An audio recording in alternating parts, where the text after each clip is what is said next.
All right, well, thank you all, and we're ready to get going here. We're just going to go in order here so everybody can just know when they'll be up and be ready for that, right? Our first speaker at this session is Alan Carlin. He retired recently after more than 38 years as a senior analyst and manager at the US EPA, where he worked both on economics and the physical science aspects of environmental pollution control. So we'll get right into this. We have 4 speakers in this session, so we'll keep the bios real short. You can read the rest of them, but we want to get the maximum amount of time in for each speaker. So let's help welcome Alan. If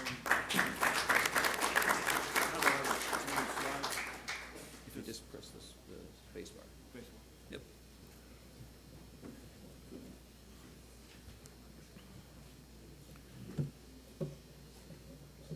Welcome, and thanks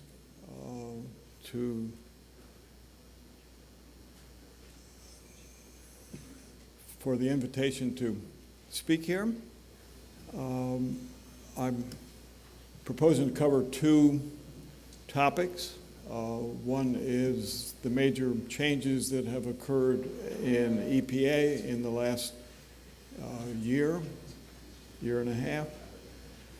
And the other one is to attempt to take a very broad view of the warmest narrative and to home in on 5 of the 8 assumptions they make, which I think have not received as much attention as the first 3. It's my hypothesis that EPA plays an extremely important role in the current effort by the warmists to reshape how the world uses energy. It is my underlying hypothesis that the rest of the world in the end, sooner or later, will not commit anything approaching suicide by agreeing to roll back the Industrial Revolution without the U.S. being on board. It's pretty clear that, at least under the current Congress, the Senate is not likely to pass a cap and tax or even the most recent bill. So EPA appears likely to be the area where the main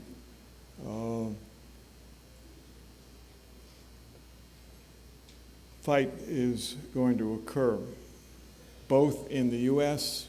as well as the world. Without the Supreme Court's intervention, the warmest onslaught would probably now be history, given the rapidly declining support both in Western Europe, Australia, and here in the U.S. But through a series of circumstances,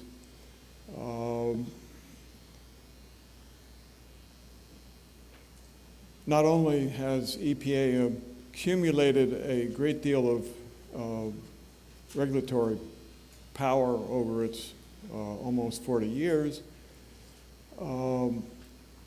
but recently, a year or 2 ago, the Supreme Court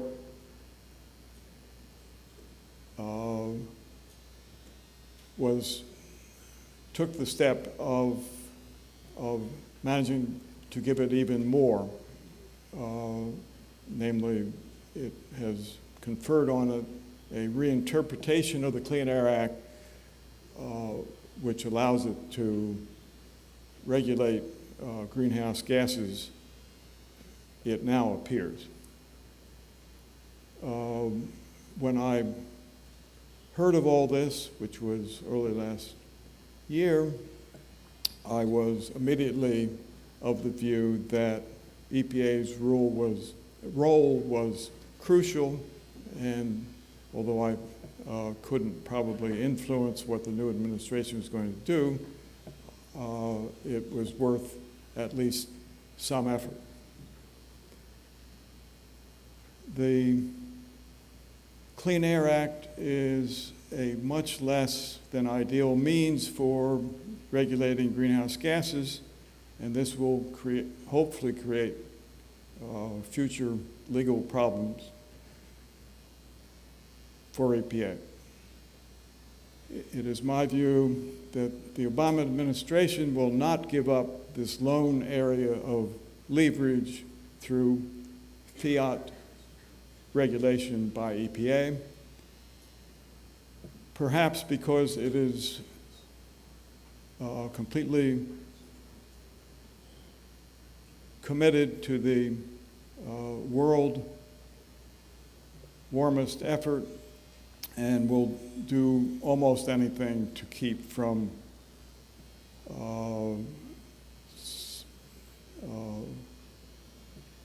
doing anything which would slow it down.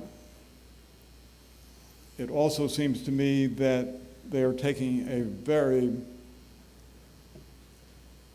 dangerous route in terms of how it will turn out at the polls. That continues to amaze me, but that's what they're doing. There are a number of ways that I think Congress can and the courts can attempt to rein in EPA. George Allen this morning mentioned several of them. I think they should all be looked at, but I'm not too optimistic that, at least in this Congress, there are enough votes to manage to make any of these things happen. I won't go through them all in interest of time. There are a number of longer-term problems which may in the end prove to be of more importance. Not that trying to rein in EPA is not an important problem. Previous administrations have tried to minimize adverse economic effects of environmental regulations as well as fallout in terms of, I think, politics. This is how EPA managed to get as much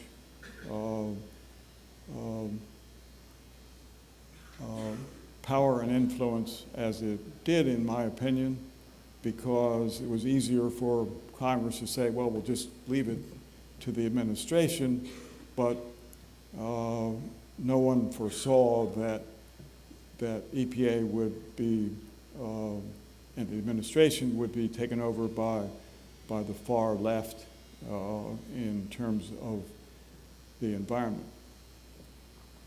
The Obama administration has exactly the opposite approach. They want to use EPA to change public and possibly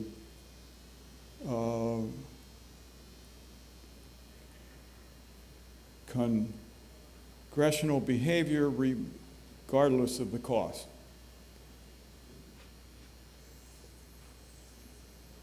And unknown to me in any previous administration under which I have served, the administration has determined what the science is. In the past, well, there's some people who say this and some people say that, and we should reach a balanced view. But this administration, at least in the environmental areas, knows the answer and is not willing to, I think, compromise on that. So We have a very new situation at EPA, and my question is how we might go about reducing the risks of something similar to this in the future.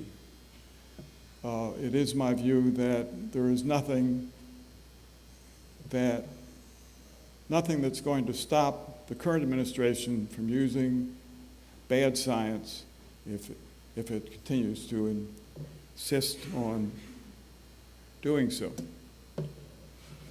I'm aware, of course, that there's a much larger set of problems which have been addressed by, I think, Richard Lindzen and many others. And these need to be addressed, but I'm going to try to talk only about EPA and some other related agency.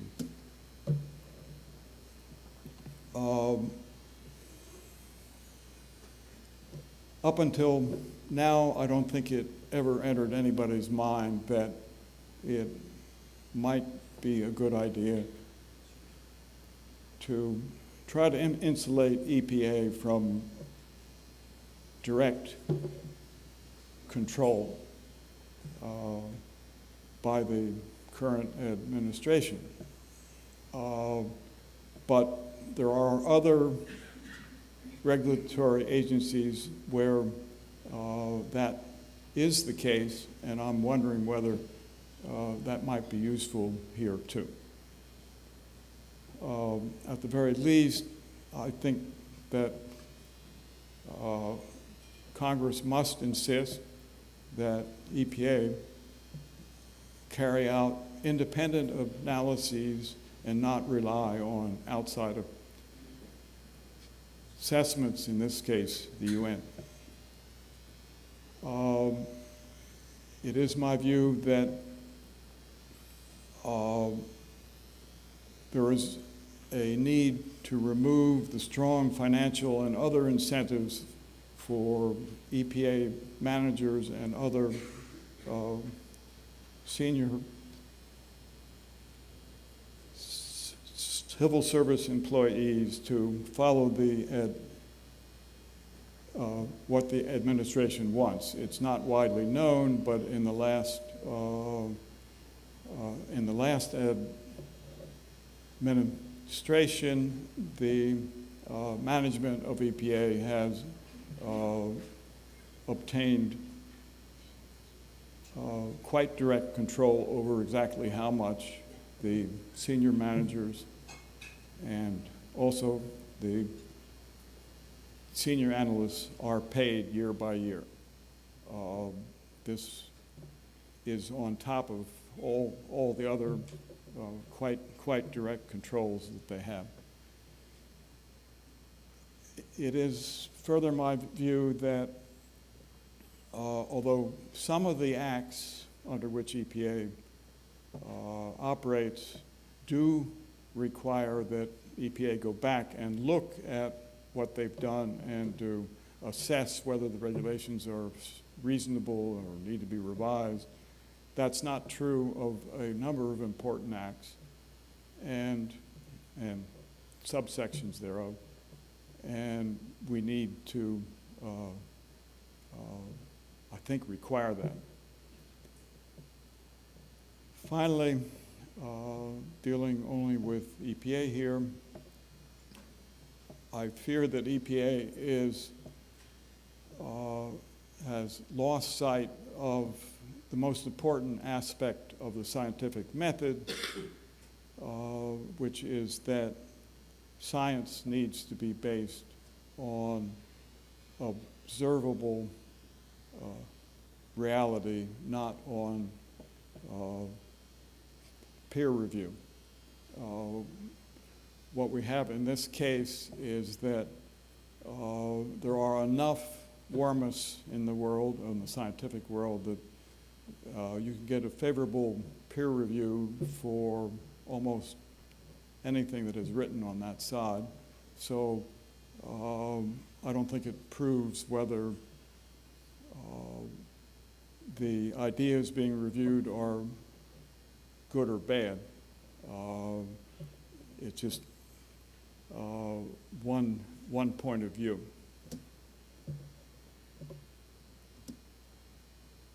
Okay, there are many long-term reforms needed elsewhere. I would advocate the end of the new National Climate Service just created. The last thing we need is for the federal government to speak with one voice on climate science.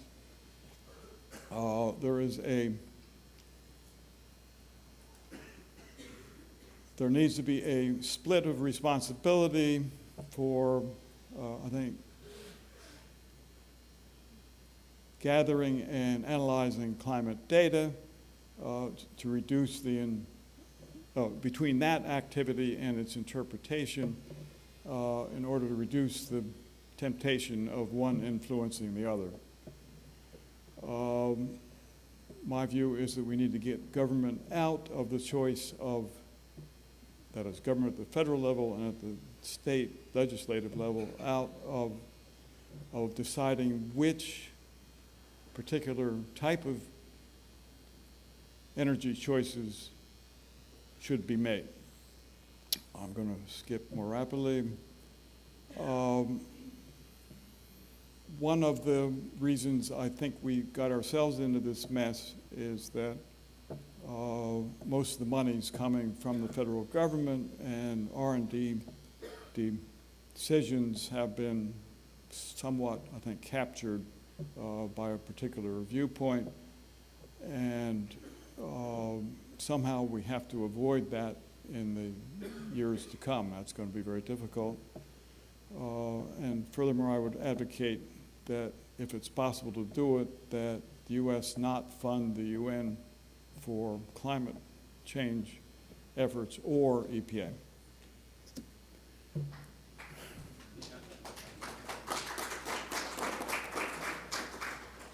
Okay, on the next two slides, I've tried to outline 8 significant assumptions that the warmists have made. The first 3 are listed on this slide and have been widely discussed, and I will not talk about them at all, since most of the rest of the conference is dealing with them. Whoops.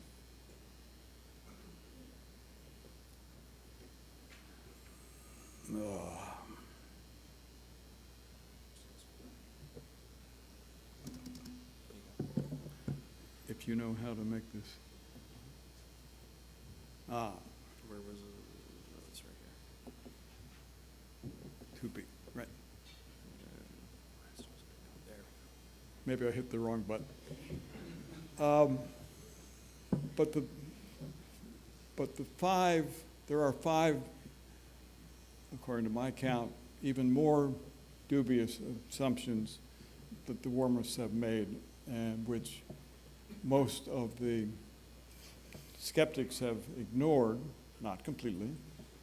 One is that it is realistic for humans to rapidly and drastically reduce greenhouse gas levels. The best evidence we have is that if they work at it really hard, they can keep greenhouse gases from going up. But bringing them down is going to be very difficult. The assumption number 5 is that a new UN consensus can be reached. I don't think that's the case, and it was amply illustrated in Copenhagen. There seems to be a viewpoint among the warmists that it's both desirable and feasible for countries such as the United States to pay large amounts to less developed countries with little or no strings. I don't think the history of U.S. foreign aid supports that view.